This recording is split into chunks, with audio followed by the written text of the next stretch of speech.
Hello, আসসালামু আলাইকুম বন্ধুরা। আজ আমি নিয়ে আসলাম তোমাদের জন্য সর্ষের তেলে দিয়ে ফার্মের মুরগির তেহারি।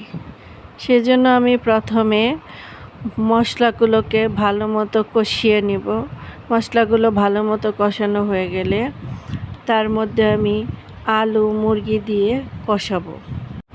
মাংসগুলো কষানোর সময় একটু নাড়াচাড়া করে তার ভিতরে আমি দই দিয়ে দিব। দই দিয়ে আবার নাড়াচাড়া করব। তারপর ঢাকনা দিয়ে ঢেকে দিব।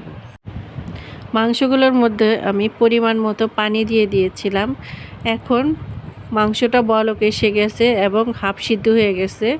এর ভিতরে আমি এখন চাল দিয়ে দিব। চাল দিয়ে নাড়াচাড়া করে আবার ঢেকে দেব। পানিটা শুকিয়ে গেলে আমি বিরিয়ানিটার মধ্যে পরিমাণ মতো ঘি দিব। ঘি দিয়ে তার উপরে কিছুটা পেঁয়াজ বেরেস্তা ছিটিয়ে দিয়ে 5 মিনিট দমে রাখলেই হয়ে গেল আমার সুস্বাদু সর্ষের তেলের এবং ফার্মের মুরগির বিরিয়ানি।